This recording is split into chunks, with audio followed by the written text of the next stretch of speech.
Here's the English translation of the story with American names and locations, maintaining the original length.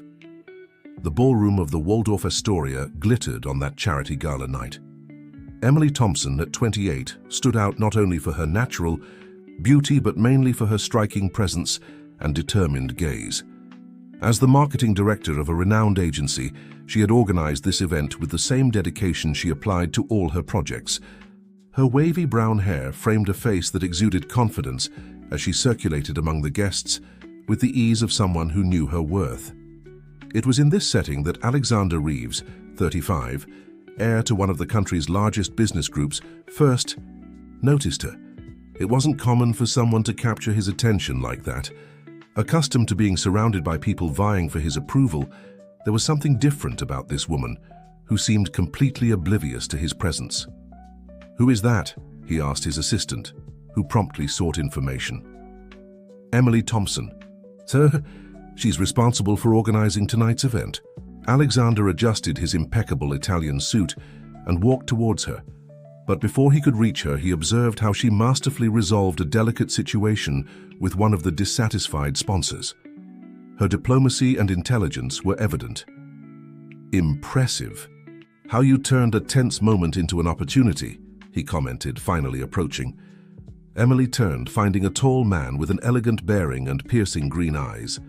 "Sometimes all people need is to feel they're really being heard," she responded with a sincere smile. The conversation flowed naturally, and for the first time in a long time, Alexander found himself genuinely interested in what someone had to say. Emily spoke passionately about her social projects, about how she believed marketing could be used to transform realities. "You're different," he said, after a few minutes of conversation. "Different how?" "Authentic.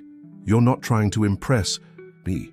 Emily laughed. "Why should I? I don't work for you, and as far as I know, you're not one of the event's sponsors." That response surprised and enchanted him even more. In the months that followed, Alexander did everything to win her over.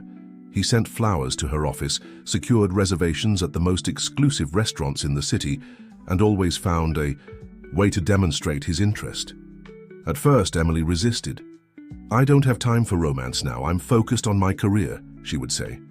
But his persistence, combined with natural charm and demonstrations of what seemed to be a genuine interest in her ideas and aspirations, began to break down her barriers. At Ewe, a particularly special dinner overlooking Central Park, Alexander surprised Emily with a proposal. "I want you to lead the social responsibility area of the Reeves Group. Your ideas are exactly what we need."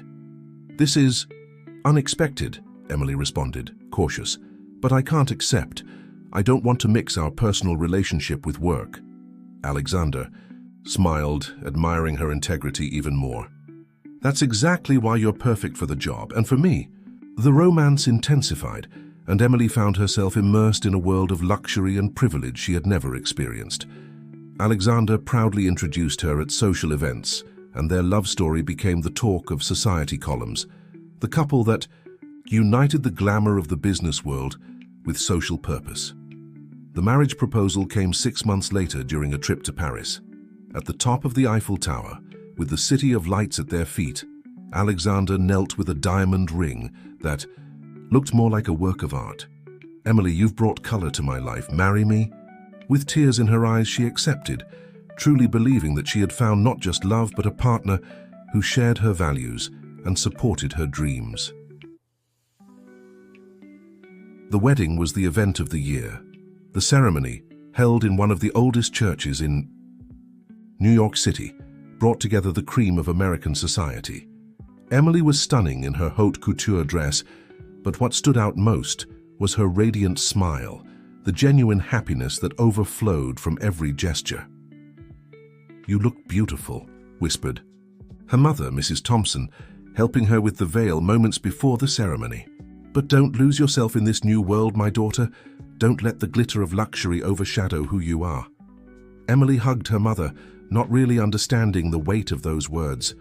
At that moment, she was living her fairy tale, and the future seemed as promising and bright as the stars that were beginning to dot the New York sky on that special night. The first months of marriage passed like a dream. Emily and Alexander moved into a stunning mansion in the Hamptons, with a privileged view of the Atlantic Ocean. The space was a perfect blend of luxury and comfort, decorated by one of the country's most renowned architects. However, it was during the organization of this new home that Emily began to notice the first subtle changes in her husband's behavior. "Darling, I think we'd better change this furniture arrangement," said Alexander, critically observing the living room that Emily had just organized. "We need to consider the impression it will make on our guests." "But it looks so cozy this way," argued Emily, proud of the environment she had created. "Cozy isn't exactly what they expect from the Reeves house," he replied, in a tone that admitted no argument. Gradually, other small impositions began to emerge. Emily's wardrobe underwent an update, with Alexander insisting that a Reeves wife needed to dress exclusively in high-end luxury brands. Her old clothes, even the most elegant ones, were all replaced. "You need to understand, my love," he explained, while an international fashion consultant sorted through dozens of new pieces. "Your image is now directly linked to the family business. Every detail matters." Emily tried to adapt to all these changes, convincing herself that they were just part of her new social role. After all, Alexander always showed himself to be caring and attentive, especially in public, where they were considered the perfect couple. However, her greatest passion, working with social projects, began to suffer increasingly frequent interference. During an important dinner with investors, Emily enthusiastically mentioned her plans to expand the professional training program for underprivileged communities. "My wife sometimes gets too excited about these welfare projects," interrupted Alexander, with a condescending smile that Emily had never seen before. "But we're readjusting the focus of the group's social investments to something more strategic." That night, on the way back home, the silence in the car was heavy. "Why did you undermine me like that?" asked Emily, hurt. "Undermine? I was just aligning expectations. You need to understand that every word of yours now carries weight. We can't give the impression that the Reeves are naive in their investments." The social area meetings, which Emily used to conduct autonomously, began to have Alexander's constant presence. Her ideas were frequently pruned or modified until they became unrecognizable, always with the justification of adapting to the group's image. At home, the demands intensified in other areas. Alexander began to show an obsessive concern with Emily's diet. "Don't you think you've eaten enough?" he asked during lunch, watching her serve herself a second portion of salad. "We need to keep in shape, don't we?" "Alexander, it's just salad," she replied, feeling a lump form in her throat. "Yes, but it's the small excesses that make a difference. Remember Patricia, Richard's wife? She neglected herself after the wedding and now barely appears at events. I don't want that for you, my love." The words, spoken with apparent concern, carried a weight that Emily couldn't ignore. Her visits to the gym became more frequent, not by her own will, but by the veiled pressure she felt. The last straw came during the organization of a charity event that Emily had been planning for months. It would be a craft fair that would bring together products made by women from underprivileged communities, with all profits going to training projects. "We need to cancel," announced Alexander 2 days before the event. "What do you mean, cancel?" "Everything is ready. The artisans have already produced. We have confirmation from all buyers. The location is not suitable. I found out that Cultural Center is too close to a low-income neighborhood. We can't associate the Reeves brand with that kind of environment. But that's exactly the purpose, to be close to those we need to help." "Emily," Alexander's voice took on an icy tone she had never heard before, "you still haven't understood your role, have you? We're not an NGO, we're the Reeves. Our philanthropy needs to have class." That night, alone on the balcony of her luxurious mansion, Emily observed the lights of the city below, feeling more distant than ever from who she used to be. Her mother's words on her wedding day echoed in her mind, and for the first time, she began to truly understand their meaning. Looking at her reflection in the glass window, Emily barely recognized the woman she saw. Impeccably dressed and styled, yes, but where was that sparkle in the eyes that had so enchanted Alexander? Where was the strength of that woman, who wasn't afraid to stand up for her convictions. A solitary tear ran down her carefully made-up face, and she quickly wiped it away, fearing someone might see. After all, as Alexander always made a point of reminding her, Reeves' wives don't show weakness. Months turned into years, and Emily's life became a constant search for the perfection Alexander demanded. Mornings began with strenuous exercise, sessions with a personal trainer who seemed more like a sergeant, followed by consultations with nutritionists, dermatologists, and various other specialists who made up the extensive maintenance protocol established by her husband. "Mrs. Reeves, your hormone levels are normal," informed Dr. Richardson, a renowned endocrinologist, during one of the endless routine consultations. "I don't see the need for—" "But she's clearly retaining fluids," interrupted Alexander, who now made a point of accompanying all of his wife's medical appointments. "We need to be more aggressive in the treatment." Emily remained silent, observing how her health had become Alexander's constant improvement project. Her body, which was once a source of energy and vitality, had turned into a battlefield where every gram was meticulously controlled. At home, the situation was no different. Meals, once moments of pleasure and connection, turned into constant surveillance sessions. The plates were weighed and photographed, every calorie accounted for under Alexander's watchful eye. "Are you really going to eat all that?"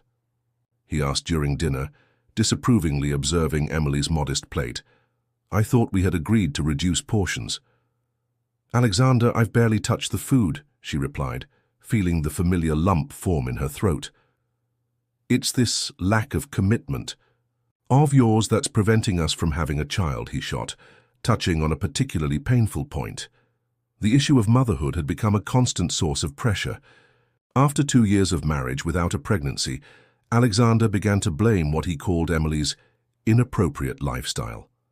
Consultations with fertility specialists multiplied, always accompanied by cutting comments about how Emily's stress and lack of discipline were the real problems. "Maybe we should do more tests," suggested Emily, after another frustrating consultation. "The tests aren't the problem, Emily. The problem is you not trying hard enough to be the wife a Reeves deserves." Alexander's words, increasingly frequent and sharp, began to create deep fissures in Emily's self-esteem. The vibrant woman, full of ideas, was giving way to a contained and silent version of herself. In one of the rare moments when she managed to escape constant surveillance, Emily met her childhood friend, Olivia, at a discreet cafe in Brooklyn. The location was strategically chosen, away from the eyes of the society that now constantly watched her. "My God, Emily, you're so thin," exclaimed Olivia, hugging her friend.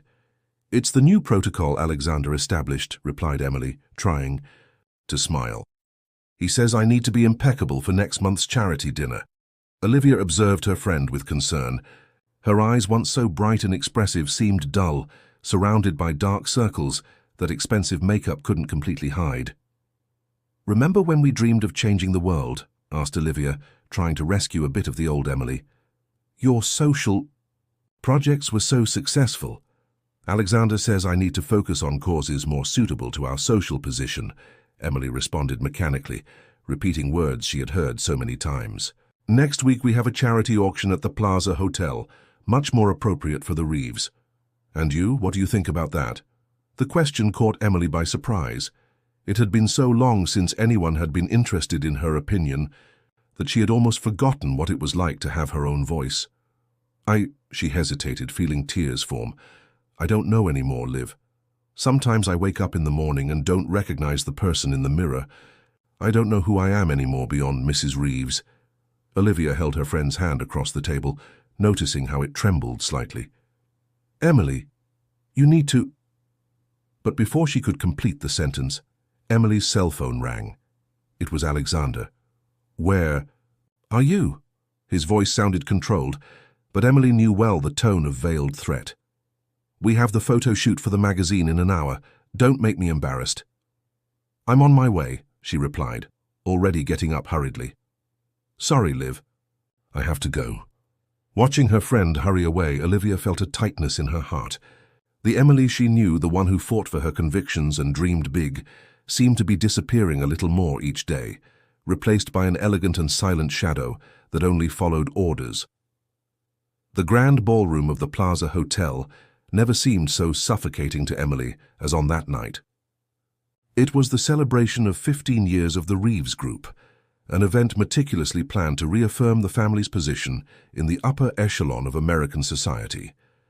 Wearing a haute couture dress that had required 3 months of adjustments to fit the increasingly rigorous measurements imposed by Alexander, Emily moved among the guests like a porcelain doll, beautiful, fragile, and lifeless. "Emily, darling, you look absolutely stunning," exclaimed Margaret Aldridge, wife of one of the group's main shareholders. "What's your secret? You look like you've rejuvenated 10 years. "Discipline," replied Alexander, approaching and wrapping his arm possessively around Emily's waist. My wife finally understood the importance of maintaining an impeccable appearance. Emily's smile didn't reach her eyes as she endured another session of superficial compliments on her appearance. 15 pounds thinner than on her wedding day, she had become the embodiment of the beauty standard that Alexander so desired, at the cost of her own essence. The evening proceeded with its ritual of rehearsed smiles and empty conversations until Emily spotted a familiar face among the guests. It was Christopher Edwards, her former college classmate and current director of one of the largest advertising agencies in the country. "Emily Thompson. Or should I say Mrs. Reeves," he greeted, with the same sincere smile she remembered from college days. "It's been so long, I still remember your innovative projects at university. By the way, I heard you had developed an incredible professional training program. What happened to it?" Before Emily could answer, Alexander materialized by her side. "Ah, that welfare project? Emily has much more relevant occupations now. Isn't that right, dear?"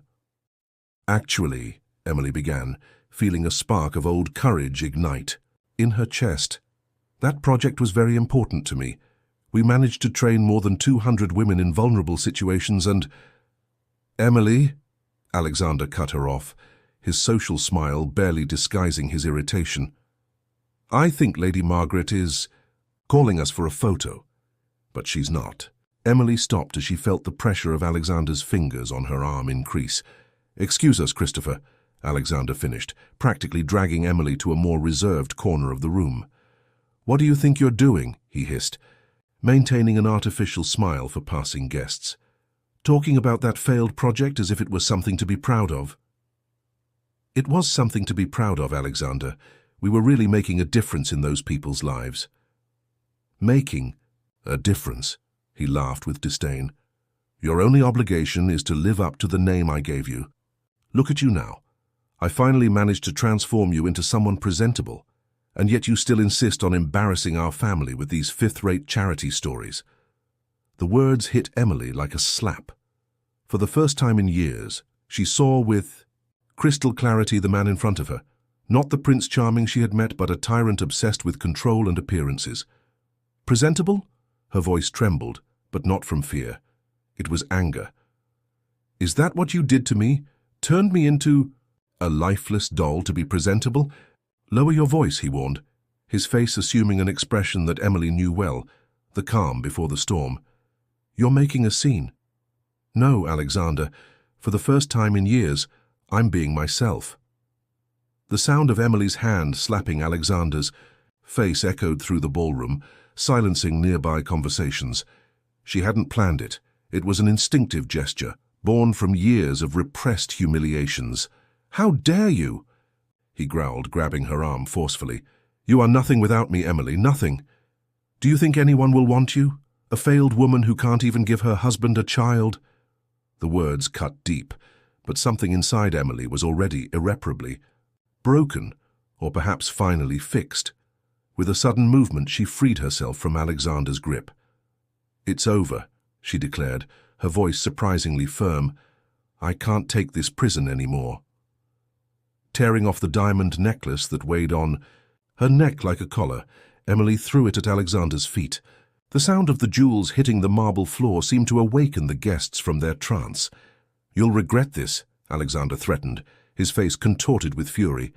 "I'll destroy you." "You've already tried," Emily replied, starting to walk.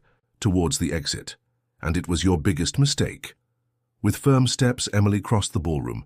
She could feel the stares and whispers following her, but for the first time in years, she didn't care about them. As she passed through the enormous doors of the Waldorf Astoria, the night air of New York City hit her face like a long-forgotten caress. She was free. The small apartment in Greenwich Village, inherited from her maternal grandmother, never seemed so welcoming. After 5 years living in a mansion filled with luxury and empty of affection, Emily found comfort in the simplicity of that space that held memories of a happier time. The yellowed walls and antique furniture told stories of a time when she was free to be herself. "Honey, you need to eat something," insisted Mrs. Johnson, watching worriedly as Emily remained seated on the balcony, looking at the Empire State Building in the distance. "I can't, Mom. It's like my stomach has forgotten how to feel real hunger." After the scene at the Waldorf Astoria, Emily had taken refuge in her parents' house for a few weeks until the first media storms calmed down. The magazines and social columns talked about nothing else: the fall of Mrs. Alexander, the end of the fairy tale, Alexander abandoned by wife at charity event. "Let them talk," said her father, George, bringing another cup of the strong coffee Emily had rediscovered the pleasure of drinking. "The important thing is that you're back." But back to where? This was the question that tormented Emily. Alexander had fulfilled his initial promise. All doors in the advertising market seemed closed to her. Her name, once associated with innovative projects and impressive results, now carried the weight of scandal and the Alexander surname. It was during one of these mornings of reflection that her cell phone rang. It was an unknown number. "Emily? This is Michael Edwards from college. We met that night at the Waldorf Astoria."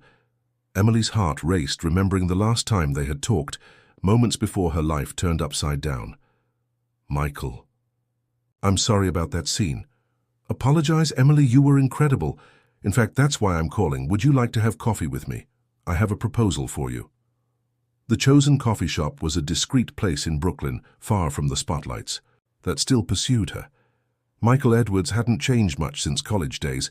He still had the same kind look and ability to make people feel at ease. "Remember that professional training project of yours?" he asked, after the initial greetings. "How could I forget? It was my dream. And what if I told you we can turn it into reality? My agency is developing a social responsibility program, and we need someone with your vision and experience." Emily felt a mix of hope and apprehension. "Michael, I appreciate the offer, but you know my name is..." "Tarnished? Please, Emily. You were always the brightest student in our class. What happened at the Waldorf Astoria only showed that the determined and courageous Emily still exists." Michael Edwards' words touched something deep in Emily. For the first time in weeks, she felt a spark of her old enthusiasm reignite. "But there's one condition," he continued. "You need to go to therapy. It's not a judgment. It's a genuine concern. You've been through a lot, and you need to reconnect with yourself before helping others." The suggestion, made with so much care and sincerity, made Emily realize how long it had been since someone had truly cared about her well-being and not just her appearance. "You're right," she admitted, feeling a weight leave her shoulders. "Actually, I was already thinking about that." In the weeks that followed, Emily immersed herself in an intense process of self-discovery. The sessions with Dr. Sarah, a therapist recommended by her friend Beth, became a safe space to reconnect with who she really was. "What do you see when you look in the mirror today?"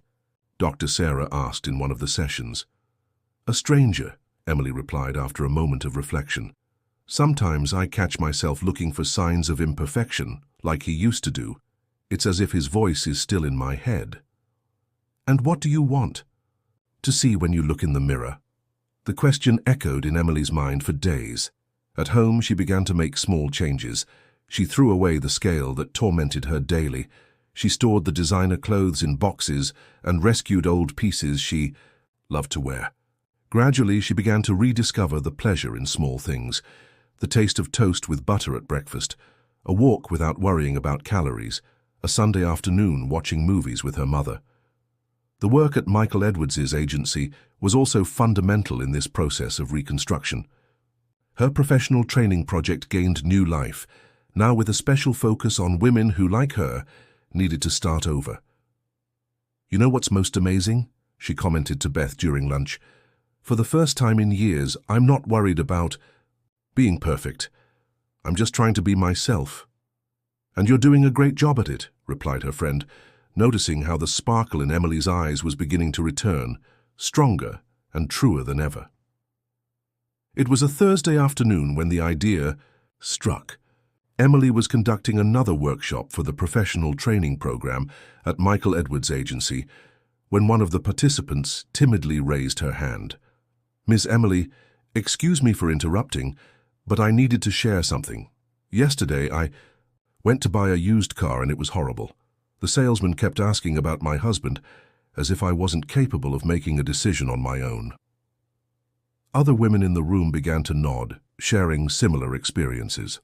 One had been deceived in a negotiation. Another had given up on buying because she felt intimidated. The stories multiplied, revealing a disturbing pattern.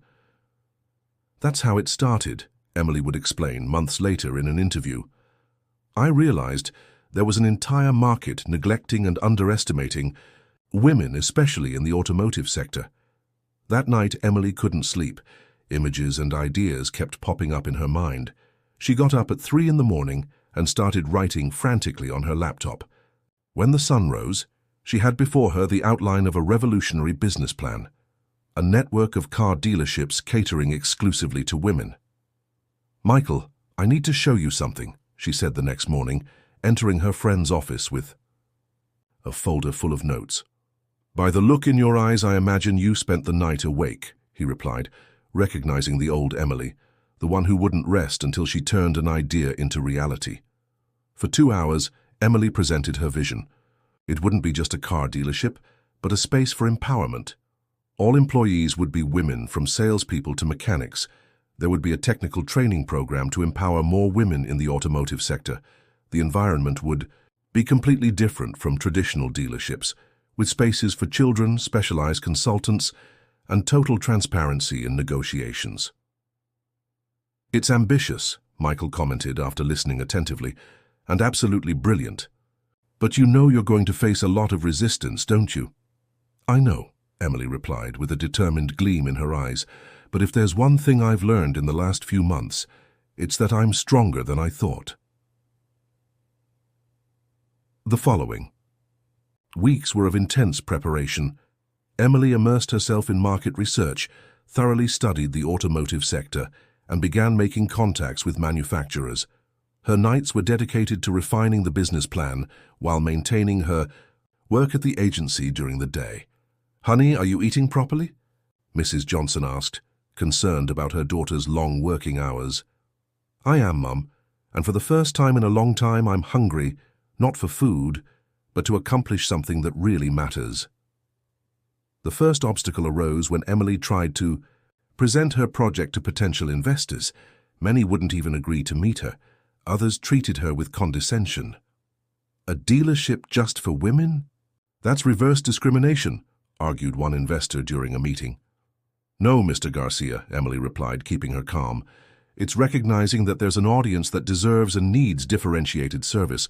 The numbers show that 47% of car purchase decisions are made by women, but 78% of them feel disrespected or intimidated in the process." It was during one of these presentations that Emily met Regina Mendoza, a technology sector entrepreneur who immediately took an interest in the project. "You know what I liked most about your proposal, Emily? It's not just a business, it's a cause, and causes have the power to transform realities." With the initial support of Regina and 2 more investors who joined the project, Emily began to take the first concrete steps. An abandoned warehouse in Brooklyn was chosen to be the first unit. The space would be completely renovated, following an architectural project that broke all the paradigms of traditional dealerships. "I want every woman who enters here to feel welcomed and respected," Emily explained to the team of architects. "No cold and intimidating environments." The process of selecting and training the team was equally innovative. Emily made a point of prioritizing women who, like her, were in the process of professional reconstruction. Among those hired were executives who had left their careers due to family pressure, single mothers looking for a new opportunity. What impresses me most is how you manage to see potential where others see only limitations, Beth commented, visiting the construction site. Maybe because I myself needed to rediscover my own potential, Emily replied, watching the transformation of the space with pride. One of the most praised innovations was the creation of a technical training center within the dealership itself. There, women could learn about basic mechanics, preventive maintenance, and defensive driving. Knowledge is power, Emily explained to her team.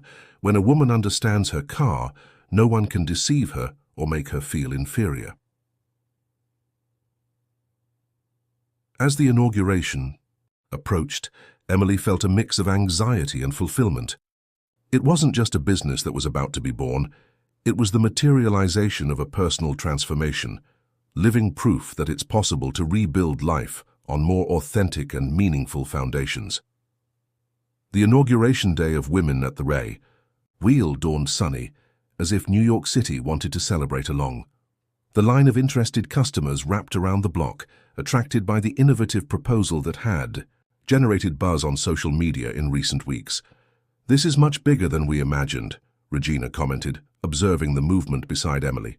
The space, with its modern facade in shades of green and copper, caught the eye. Inside, comfortable, sitting areas replaced the traditional intimidating counters. A colorful and supervised kids' space allowed mothers to conduct their negotiations with peace of mind. In the glass-walled workshop, uniformed female mechanics worked with precision, breaking stereotypes with every diagnosis performed. "Welcome to Women at the Wheel," Emily personally greeted each customer who entered. "Here you're at home." Among the visitors that day was Maria Edwards, a 45-year-old executive who had participated in Emily's professional training program. "You did it, Emily," she exclaimed, emotional. "You created a space where we truly feel respected." The success of the inauguration was just the beginning. In the following months, the dealership became a phenomenon. Sales exceeded all expectations, and the business model began to attract attention from specialized media. "The differential isn't just the exclusively female service," Emily explained in an interview for a business magazine. "It's a whole change of mentality in the automotive sector." It was during this period of intense work and professional fulfillment that Emily decided to have a complete checkup. After years subjected to restrictive diets and constant pressure, she wanted to understand how her health really was. Ms. Emily called Dr. Richard, a renowned endocrinologist, during the follow-up consultation. "I have your test results here." Emily felt a chill in her stomach, years of conditioning making her expect bad news about her health. "Everything is perfectly normal," he continued, smiling. "In fact, I must say that your reproductive system is in excellent condition." "What do you mean?" asked Emily, confused. "But the doctors Alexander took me to always said—" "Ms. Emily," Dr. Richard gently interrupted, "I don't know what tests were done before, but I can say with certainty there's nothing preventing you from having children. In fact, your fertility rates are above average for your age." The revelation hit Emily like a tsunami. Years of guilt and self-deprecation, fueled by manipulated diagnoses, crumbled in seconds. The tears started to fall before she could contain them. "I always knew there was something wrong with those reports," Beth commented later when Emily shared the discovery. "Alexander controlled everything, including the doctors you consulted." "How could I have been so blind?" Emily questioned, still processing the information. "You weren't blind. You were manipulated by someone who knew exactly what he was doing." The truth about her fertility was a watershed moment in Emily's life. It was as if the last shackle tying her to the past had been broken. The guilt she carried for supposedly not being able to give Alexander a child had been just another of the chains he had used to keep her submissive. Energized by this liberation, Emily dove even deeper into her work. Women at the Wheel expanded rapidly, opening a second unit in Boston just 8 months after the inauguration of the first. The Technical Training Center, initially thought of as a differential, became a national reference. Women from all over the country signed up for the courses, many of them traveling hundreds of miles to participate. "You're not just selling cars," commented a student during a basic mechanics class. "You're giving us back our autonomy." On a particularly busy afternoon, Emily was observing the movement in the dealership from her office when Michael Edwards appeared for a surprise visit. "I came to see firsthand the empire you're building," he joked. "Empire? No, Michael, I'm building a legacy of transformation." As they walked through the space, Emily couldn't help but notice how Michael Edwards looked at her differently. It wasn't the look of pity that so many had when she left Alexander, nor the look of professional admiration she now received as a successful businesswoman. It was something deeper, more personal. "You know," he said, stopping near the coffee area, "that Emily from college, full of dreams and determination, is back, but now she's even stronger." The comment made Emily blush slightly, a long-forgotten feeling warming her chest. For the first time in years, she allowed herself to think about the possibility of a new love, one based on mutual respect and true admiration. "Sometimes we need to completely lose ourselves to truly find ourselves," she replied, holding Michael Edwards' gaze with a confidence that came not only from professional success, but from a deep inner healing. The New York spring painted the city with vibrant colors when Emily and Michael began to grow closer. What started with coffees after work to discuss marketing strategies naturally transformed into longer dinners, where conversations about work gave way to shared memories and dreams for the future. "Remember that time in college when you defended your social marketing project and left the panel speechless?" Michael asked during a dinner in Greenwich Village. Emily smiled, remembering the moment. "It was a project about how to use advertising to cause positive social impact. Look how life comes full circle." "You always had that vision, Emily. You always saw beyond the obvious." The naturalness with which things flowed between them was comforting. There was no pressure, no demands, just two adults rediscovering together the meaning of a true connection. On a sunny Sunday, during a walk in Central Park, Michael surprised Emily with a different invitation. "How about meeting my family? My sister is organizing a lunch next weekend." The invitation made Emily hesitate for a moment. Her previous experiences with family had been marked by constant judgments and pressures. "Michael, Hey," he gently touched her face. "It's nothing formal. It's just a Sunday lunch with people who can't wait to meet the incredible woman who's making me smile so much." The lunch at Anna's house, Michael's sister, was a revelation for Emily. No silver cutlery or artificial conversations.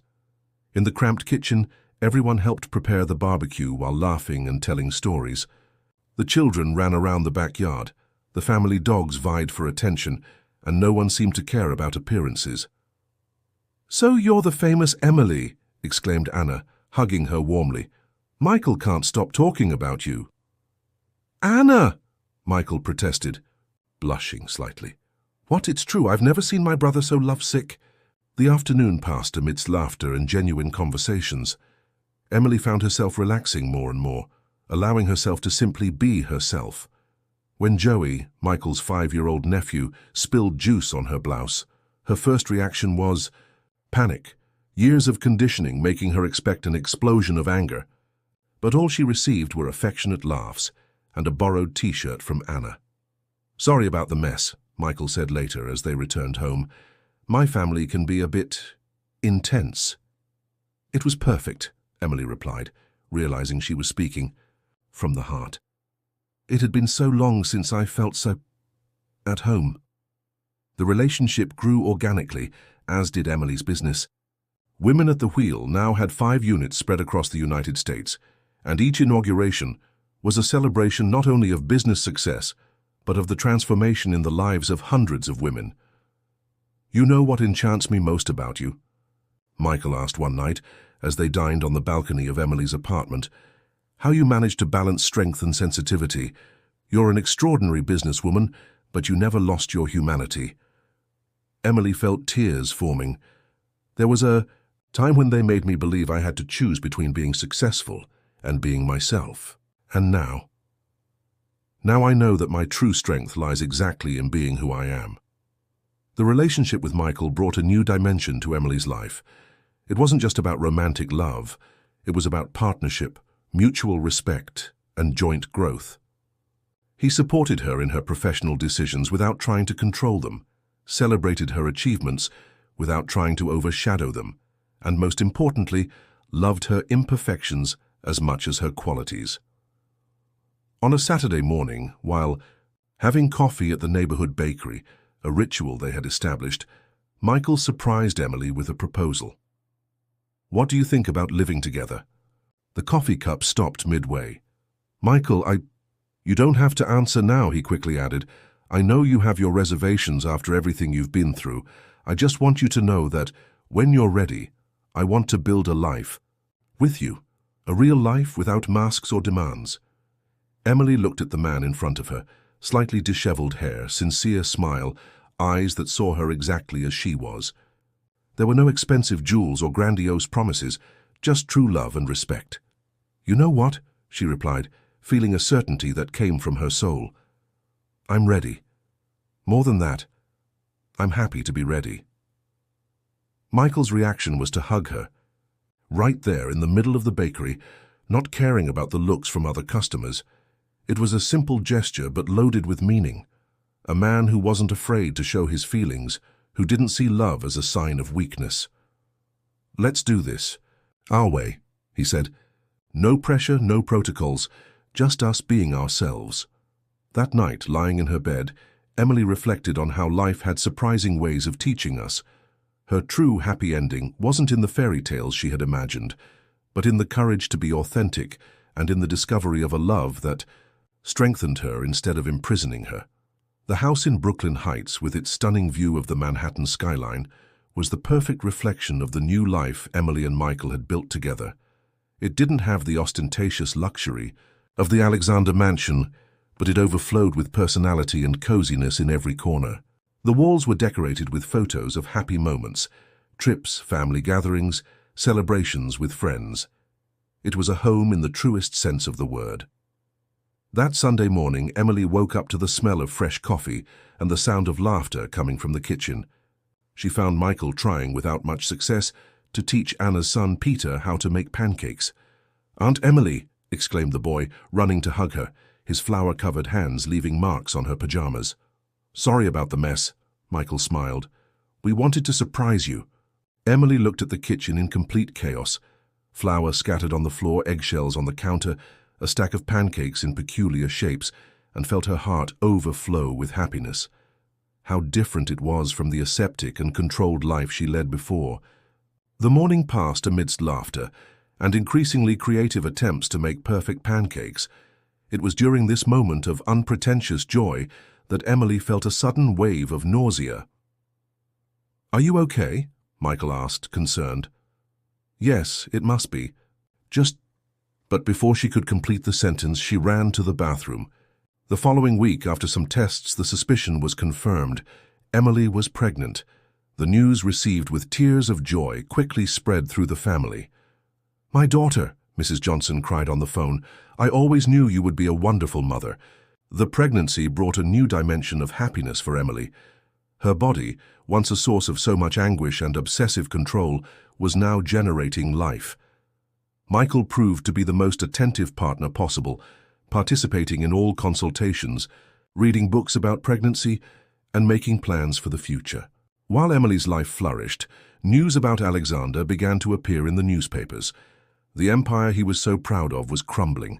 Bad financial decisions, coupled with an arrogance that drove away important partners, had led the Alexander Group to an unprecedented crisis. "Did you see the news?" Beth asked during lunch. "Looks like his new marriage ended too." Emily just nodded, feeling not joy or revenge, but a deep understanding of how obsession with appearances could destroy lives. Women at the Wheel, on the other hand, continued its meteoric expansion. The 10th unit was about to be inaugurated in Chicago, and a specialized magazine had chosen Emily as Entrepreneur of the Year.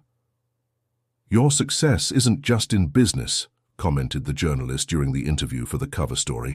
"You've created a movement of social transformation.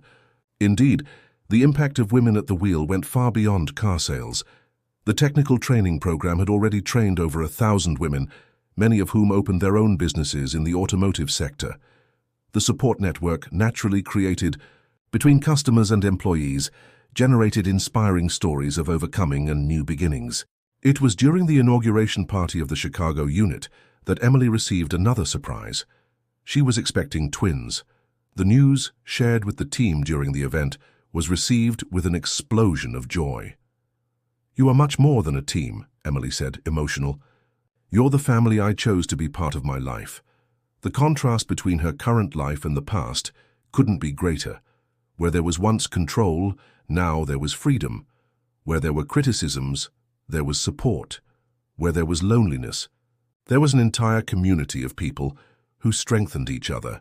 On a quiet afternoon at home, while organizing the baby's room with Michael, Emily found an old society magazine stored in a box.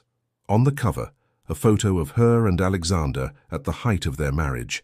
She was extremely thin in a designer dress, with an artificial smile and empty eyes. "Sometimes it's hard to believe that was me," she commented, showing the magazine to Michael. "That was never you," he replied, hugging her from behind, his hands resting lovingly on her belly. "That was the person they tried to make you be."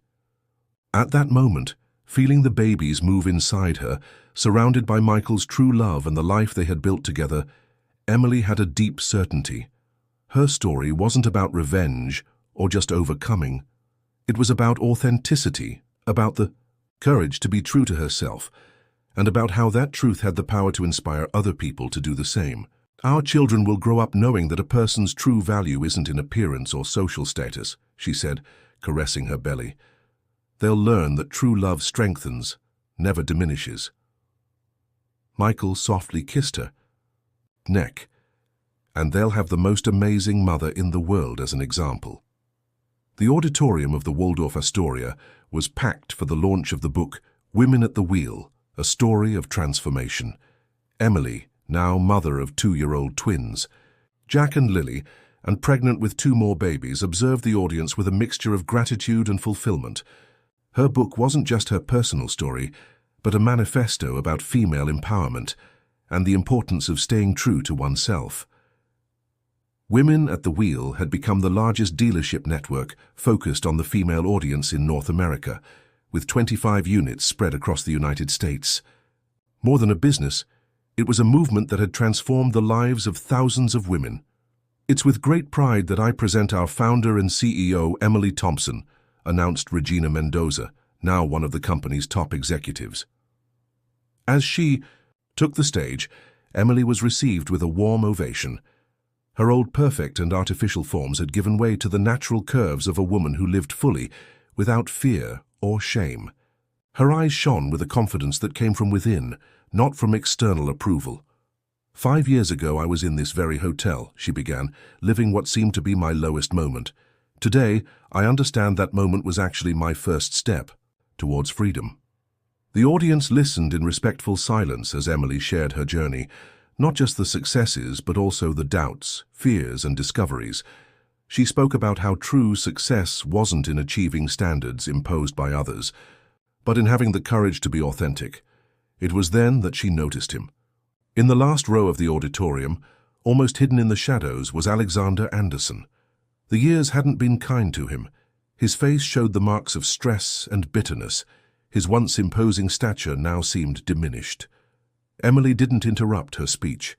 She continued sharing her story, talking about how Women at the Wheel was born from a desire to create a space where women could feel truly respected and valued.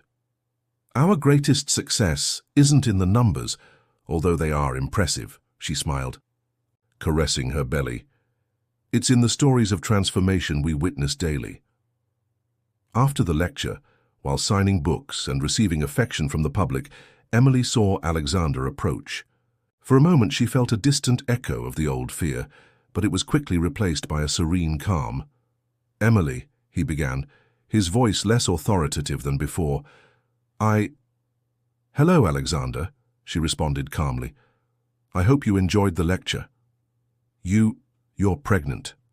Again.